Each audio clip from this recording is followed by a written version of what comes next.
이번엔 저희가 준비한 다음 이슈입니다. 구명조끼가 월북 증거냐라는 유가족의 어떤 반론, 반박 준비되어 있습니다. 이래진 씨, 피살된 공무원의 친형의 인터뷰 잠시 후에 전해드리겠고요.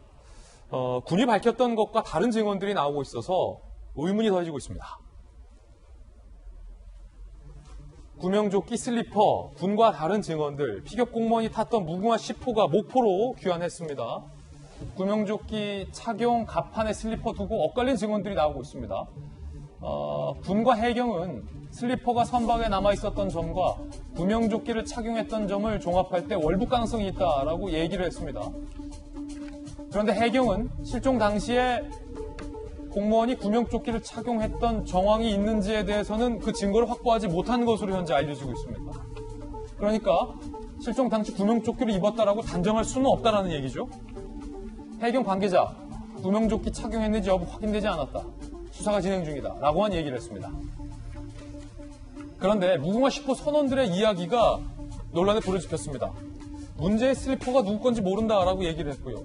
해경 관계자는 구명조끼 개수 등 물품 관리 밝히기가 쉽지 않다. 미스터리로 남을 가능성이 크다라고 얘기를 하고 있는 그런 상황입니다.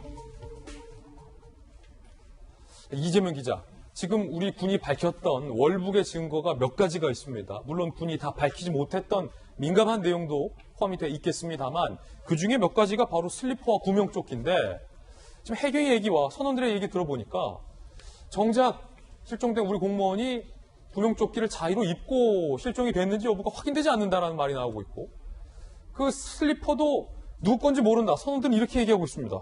이거 어떻게 봐야 됩니까? 굉장히 미스터리하게 지금 전개되고 있는 거죠. 그러니까 지금 말씀하신 것처럼 군이 잦은 월북 가능성이 여러 증거들 가운데 하나로 이제 구명조끼를 입고 나갔다. 근데 중요한 건 뭐냐면 일부 언론에서도 보도하고 있는데 구명조끼가 그 배에 있던 게 아닐 수도 있다. 이런 얘기도 나왔던 거죠. 근데 지금 보니까 실제 배에는 원래 규정상은 29벌 있어야 된답니다. 승선 인원의 120%까지 구명조끼를 구비해야 되기 때문에 규정상 29벌만 있으면 되는데 무려 그 배에는 85벌이나 있었다는 겁니다. 근데 그게 처음부터 5벌 있었던 건지 아니면 지금 실종 공무원이 가져가서 86벌 있었는데 한 벌이 나간 건지 알 수 없을 정도로 그러니까 도대체 몇 벌인지 처음에 몇 벌인지 알 수 없으니까 규정상보다 훨씬 많이 있고 처음에 몇 벌인지 알 수 없는 상황에서 과연 이 실종 공무원이 구명조끼를 입고 나간 건지 아닌 자체가 불명확하다. 아니 그러니까 규정 빼기 남아있는 구명조끼 해서 모자라서 구명조끼 입었구나라고 단정할 수 없다는 얘기군요. 그렇죠. 그렇게 되다 보니까 지금 구명조끼를 입었는지 잘 모르고 또 하나가 이제 슬리퍼가 가지런히 놓여 있었다 배에. 그렇기 때문에 본인이 이제 슬리퍼를 벗어놓고 바다로 뛰어들어와서 월북한 거 아니냐 이런 증거였는데 그 슬리퍼 자체도 주인이 실종 공무원일 것이 정확히 모르겠다는 게 지금 승선했던 같은 공무원들의 증언입니다. 그러다 그렇군요. 보니까 물론 이제 군이 잦은 월북의 증거로 이뿐 아니라 어떻게 보면 이제 감청 등 다양한 첩보를 통해서도 확인한 게 있을 수 있기 때문에 이것이 이제 추정되는 근거였던 거지 결정적 증거는 아니었기 때문에 이 자체를 가지고 월북 얘기를 할 수는 없는 거죠. 근데 또 구명조끼는 또 하나 중요한 단서가 될 수 있는 게 있습니다. 예. 지금 북한에서 통지문은 사살한 다음에 가봤더니 시신이 없어졌다는 겁니다. 그래서 그냥 부유물만 불태웠다는 건데 만약에 구명조끼를 착용하고 있었으면 아무리 총을 쐈다고 해도 그렇게 시신이 빨리 물속에 가라앉지 않았겠죠. 그런 점에서 여러 가지 정황들을 확인하는데 이 구명조끼는 중요한 역할을 할 텐데 지금 이 자체를 확인되지 않은 상태에서 좀 중요한 핵심이 이거 같습니다. 해경이 실제 처음부터 구명조끼 입었는지 알지 못한 상태에서 이 얘기를 한 자체가 어떻게 보면 군의 정보를 바탕으로 했다는 거기 때문에 과연 군은 어떤 정보를 근거로 얘기를 했는지에 대해서 먼저 좀 밝혀야 되지 않을까 이런 생각이 듭니다. 손정혜 변호사님 나오셨는데요.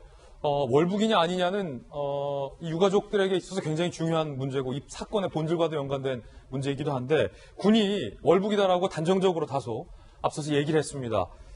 구명조끼를 착용하고 갔다.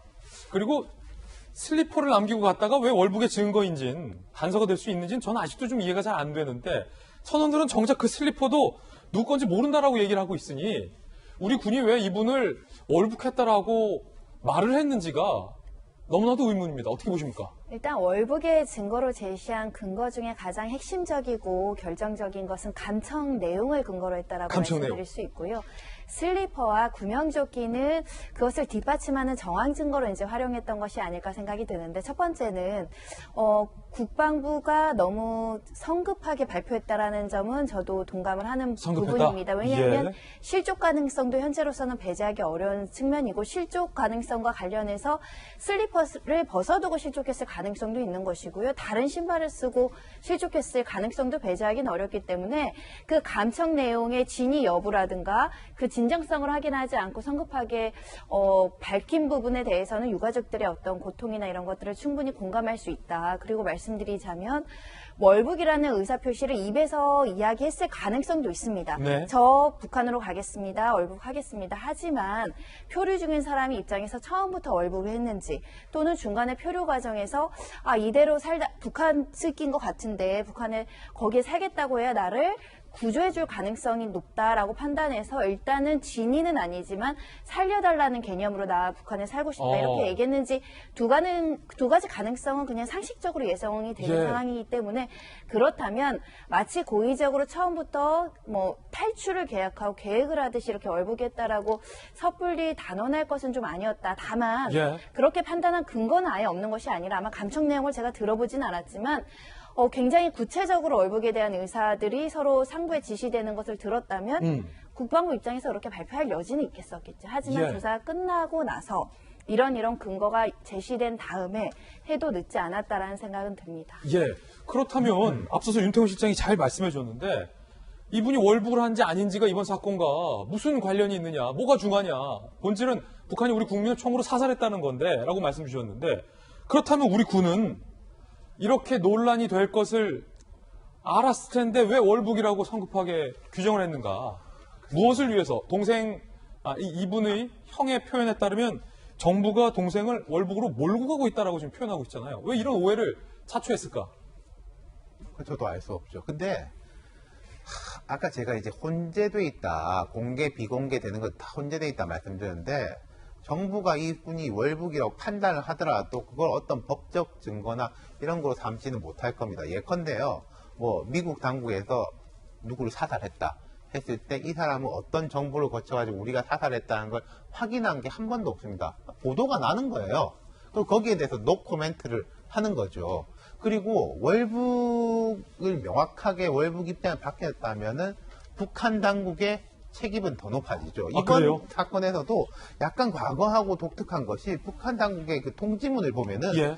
되게 자세하게 돼 있어요. 자기들이 1차 조사를 했다라고 하면서 80m 거리에서 물어보니까, 뭐 처음에는 한국에서 왔다라고 하다가 뭐 머뭇머뭇거리면서 대답을 안 했다.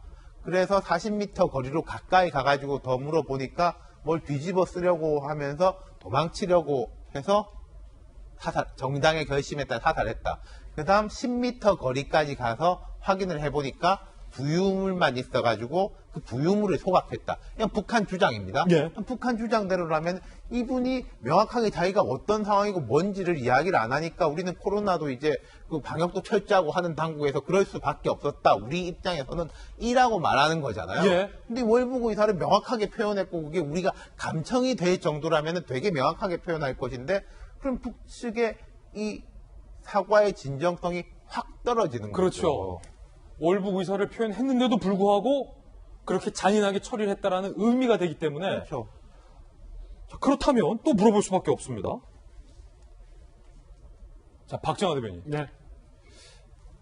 만약에 지금 월북일 수도 있고 아닐 수도 있잖아요. 그런데 일단은 유가족들의 굉장히 명예와도 관련이 되어 있고, 이번 사건의 본질, 어떤 북한의 행태에 대한 성격을 규정할 수 있는 굉장히 지금 중요한 지점이다라는 말씀들 나오고 있잖아요. 만약에 우리 군이 성급했다면 뭐 시간이 없어서 촉박해서 국민에게 먼저 진상을 알리는 것에 최우선을 하다 보니 시간이 없어서 단정적으로 나갔다라고 볼 수도 없는 것이, 이번 사건이 있고 한참의 시간이 지납니다. 한참의 시간이 지났고 군에서는 감청 등의 과정을 거치고 청와대와 어떤 안보 장관 회의까지 거친 뒤에, 이런 표현은 좀 그렇습니다만 얼마간의 시간이 있은 뒤에 지금 정제돼서 발표를 한 거잖아요. 정보를 분석하고 국민들한테 발표하기까지는 시간은 충분했다고 봅니다. 충분했기 때문에 오히려 그 안에 더 의심과 의혹이 생기는데요.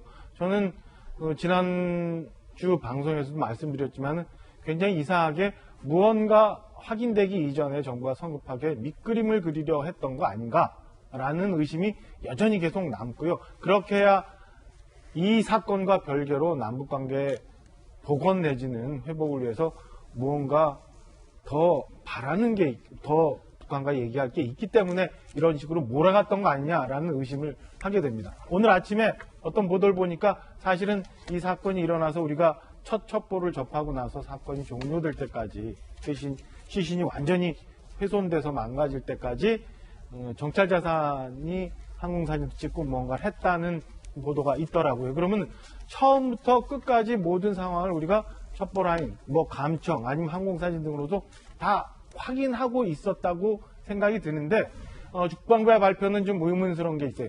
첫 번째, 이분을 사살을 했다고 확인할 때까지는 굉장히 많은 감청 내용들이 있다고 보도를 합니다. 그러니까 브리핑을 합니다. 근데 사살 이후 시신을 훼손했다고 저희가 불이 타서 바다 위에서 40분간 불이 있는 그 상황까지, 그러니까 사살부터 시신이 훼손되는 상황, 훼손돼서 종결되는 이 상황까지는 크게 브리핑 내용이 없어요.